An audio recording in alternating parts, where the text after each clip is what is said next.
آزمائش اس بات کی ہے کہ منکر نکیر کوئی عام شکل میں نہیں آئیں گے، بلکہ یہاں پہ نہیں ہے، دیگر حدیثوں میں ہے ترمذی وغیرہ کی کہ نبی کریم صلی اللہ علیہ وسلم نے ارشاد فرمایا کہ یہ دو بہت بڑے بڑے فرشتے ہیں، ان کا قد بہت لمبا ہے اور سیاہ رنگ کے ہیں، بالکل کالے رنگ کے، اور سر سے لے کر پاؤں تک ان کے بال لٹکے ہوئے ہیں، ایک کندھے سے دوسرے کندھے کے درمیان اتنا فاصلہ ہے کہ اگر ایک آدمی چلے تو کئی مہینے لگ جائیں، ایک روایت میں ہے 3 دن تک چلتا رہے، 3 مہینے کی مسافت بھی آئی ہے، یعنی اتنے لمبے چوڑے، اور نیلے رنگ کی آنکھیں ہیں دیگ کے برابر، بڑی بڑی دیگوں کی برابر آنکھیں ہیں، اور ان کے بڑے بڑے دانت ہیں، اور جو مطلب کیلے نکلے ہوئے ہیں، سے دور سے نظر آئیں گے، اور یہ اپنے دانتوں سے دیوار کو چیرتے ہوئے اندر آئیں گے، اور ان میں سے ہر ایک کے پاس اتنا بڑا ہتھوڑا ہے، سرکار فرماتے ہیں کہ اگر تمام جنات اور تمام انسان مل کر اس کو اٹھانا چاہیں تو نہیں اٹھا سکتے۔ تو آپ سوچئے کہ کتنا بڑا ہوگا، اور جو پھر پھنس گیا وہاں پر، یہ وہی ہتھوڑا اس کو ماریں گے پوری طاقت سے، تو اسے کیا ملیا میٹ ہو جائے گا۔ جیسے آپ بعض اوقات ہم چیونٹی کو مسل دیتے ہیں،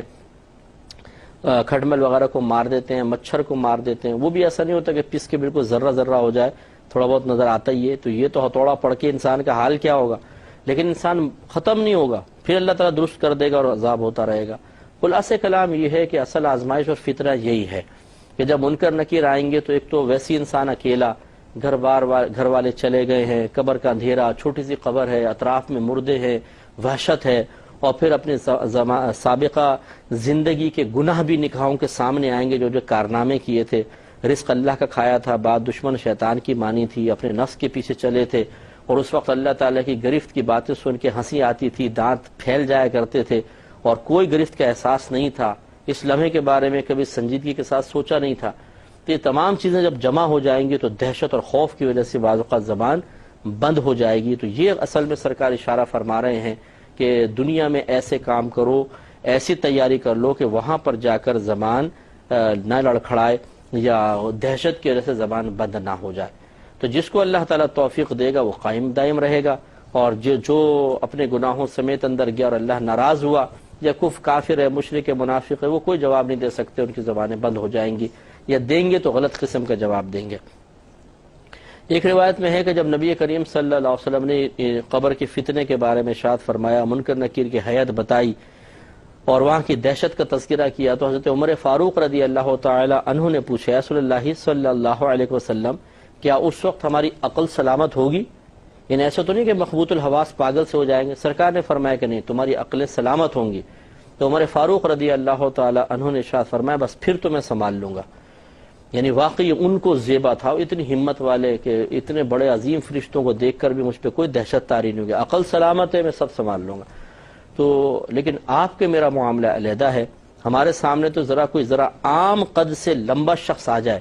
7 فٹ کا آدمی ہمارے سامنے آ جائے، تھوڑا لمبا چوڑا، اسی کو دیکھ کے دہشت میں مبتلا ہو جاتے۔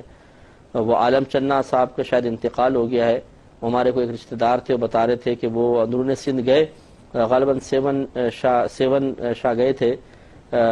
شہباز قلندر کے مزار پر تھے، کہاں پر، بہرحال وہاں وہ بیٹھا ہوا تھا، تو اس کے ہاتھ وہ بتا رہے اتنے چوڑے چوڑے ہاتھ تھے، تو ویسے وہ دہشت میں آ گئے کہ شاید یہ کوئی جن بیٹھا ہوا ہے آ کر۔ تو ایک عام آدمی جو تھوڑا سا ہم سے نارمل سائز سے بڑا ہوتا ہے، اسی کو دیکھ کے دہشت طاری ہو جاتی ہے، تو منکر نکیر کی دہشت کا عالم کیا ہوگا؟ جبکہ جو حیت میں نے آپ کو بتائی، سوچیں کیسی حیت ہے۔ تو اس لیے اب منکر نکیر کے سامنے سوالات کے جوابات میں آسانی کے لیے ہمیں دنیا میں ہی کچھ کام کرنا ہوگا، رٹا لگانے سے کوئی فائدہ نہیں ہے، رٹا تو وہاں سب بھول جائے گا۔ اس کا مطلب ہے کچھ اور اعمال و افعال کا انتخاب کرنا ہوگا، کچھ اور طرح سے تیاری کرنی ہوگی، جس کی مختصر سی تفصیل یہی ہے کہ ہمارے علماء نے ارشاد فرمایا کہ انسان اللہ تبارک و تعالیٰ سے ڈرتا رہے، عبادات استقامت سے کرے، گناہوں سے بچنے کی کوشش کرے، اپنی صحبت اچھی رکھے، اچھے لوگوں کے ساتھ بیٹھے،